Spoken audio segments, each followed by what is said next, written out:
EPFO new portal पर नया password कैसे बनाएं, फॉरगॉट पासवर्ड कैसे करें, अकाउंट लॉक हो गया है तो कैसे अनलॉक करें। ईपीएफओ 3.0 पोर्टल पर जो भी ऑनलाइन सर्विसेज अवेलेबल हैं उन सब का नया ट्यूटोरियल वीडियो बनाकर एक प्लेलिस्ट में हम ऐड कर रहे हैं, तो चेकआउट कर लीजिएगा।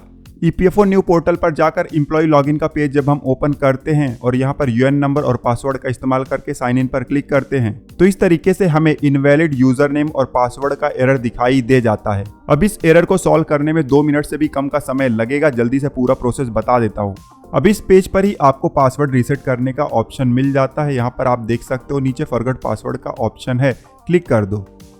अब इस तरीके से फॉरगॉट पासवर्ड का पेज ओपन हो जाता है। थोड़ा सा नीचे आ जाएंगे, अब डिटेल इंटर करने का बॉक्स हमें दिखाई दे जाता है। सबसे पहले आपको यूएन नंबर इंटर करना है, उसके बाद आपको नेम इंटर करना है। पीएफ पोर्टल पर जो नेम होगा वही आपको इंटर करना है। फिर डेट ऑफ बर्थ इंटर करना है, ये भी पीएफ पोर्टल से मैच होना चाहिए। जेंडर आप यहाँ पर सिलेक्ट कर लो और उसके बाद आपको मोबाइल नंबर इंटर करना है जो कि आपके पीएफ पोर्टल पर रजिस्टर होगा। सारा डिटेल जब आप इंटर कर दो तो उसके बाद नीचे आओगे तो यहाँ पर आधार ओटीपी सेंड करने का चेक बॉक्स है, इस पर क्लिक कर दो। थोड़ा सा नीचे आओगे तो यहाँ पर कैप्चा कोड ऊपर आपको दिखाई दे रहा है, same to same captcha code आपको बॉक्स में इंटर कर देना है। और उसके बाद नीचे आपको गेट अथोराइजेशन पिन का बटन दिखाई दे रहा है, इस पर क्लिक कर दो।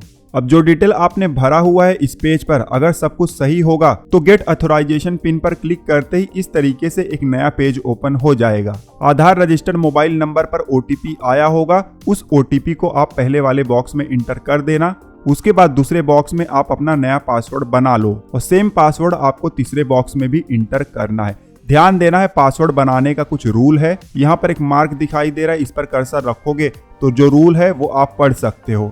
एक और पॉइंट हमने कमेंट में बहुत बार देखा हुआ है कि पासवर्ड हमने नया बना लिया हुआ है, जब नया पासवर्ड इंटर करते हैं तो फिर से वही सेम एरर आता है। अब देखिए जो पोर्टल है सही पासवर्ड डालोगे तो आपका एक्सेस होगा ही होगा। बहुत बार क्या होता है जब हम पासवर्ड बना रहे हैं तो वहां पर लेटर आगे पीछे हो जाता है, कोई कैपिटल में हो जाता है, कोई स्मॉल में हो जाता है। तो जब रीसेट कर रहे हो क्या पासवर्ड डाल रहे हो उस पर आपको बहुत ज़्यादा ध्यान देना है क्योंकि केस सेंसिटिव होता है। अभी ओटीपी आया नहीं है, जब तक आए तब तक हम पासवर्ड ही बना लेते हैं। पासवर्ड हमने बना लिया और ओटीपी भी हमें आ गया है, जल्दी से इंटर कर देंगे। डिटेल इंटर करने के बाद नीचे वेरीफाई का बटन है, क्लिक कर देंगे। क्लिक करते इस तरीके से पेज आ जाएगा, your password has been successfully changed. और यहाँ पर क्लिक हियर का ऑप्शन है, क्लिक करोगे तो मेंबर लॉगिन का पेज डायरेक्टली आ जाएगा। अब जो पासवर्ड हमने बनाया हुआ है काम कर रहा है या नहीं कर रहा है कैसे पता चलेगा? योर नंबर डालो, पासवर्ड डालो, साइन इन पर क्लिक करो। क्लिक करते ही आपको इस तरीके से स्क्रीन आ जाएगा कि ओटीपी सेंड हो गया है। अगर आपका पासवर्ड सही होगा तब ही ईपीएफओ रजिस्टर्ड मोबाइल नंबर पर ओटीपी जाएगा।